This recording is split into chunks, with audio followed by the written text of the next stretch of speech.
మున్సిపాలిటీకి ఎన్నికలు నిర్వహించేందుకు కృషి చేస్తామని స్థానిక ఎమ్మెల్యే వివేక్ స్పష్టం చేశారు.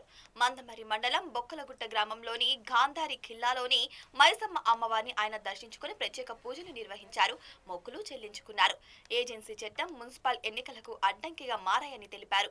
మరోవైపు ఈ విషయం ప్రస్తుతం హైకోర్టులో ఉందని, త్వరలోనే దీనికి సంబంధిత తీర్పు రానుందని, ఆ తర్వాత ఎన్నికలు నిర్వహించే అవకాశం ఉందని స్పష్టం చేశారు. స్వాగతం సుస్వాగతం సార్. అదేవిధంగా వివిధ గ్రామాల నుండి విచ్చేసినటువంటి లక్ష్మీదేవి కళాకారులు, తప్పిడుగుల కళాకారులు అందరూ కూడా సంఘ నాయకులు, ఆదివాసీ నాయక బోర్డు, రాష్ట్ర జిల్లా నాయకులు చూడండి సార్ చూడండి.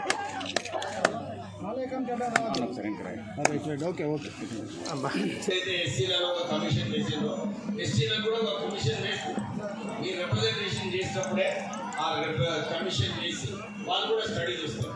ఎందుకంటే ఈ సుప్రీంకోర్టు డిసిషన్లో చాలా స్పెసిఫిక్గా ఇచ్చిందన్నమాట.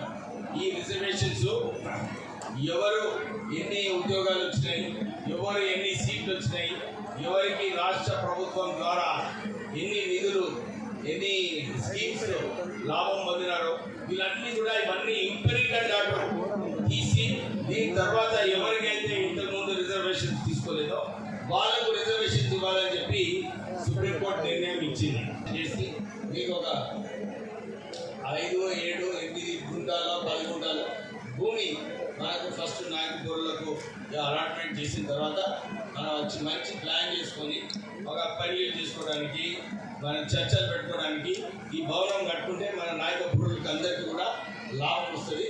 నేను ఉన్నంత కాలం మీరు తొందర చేసుకుంటే మంచిది. ఈ 5 సంవత్సరాలనే మనం మంచి భవనం కట్టించుకున్నాం.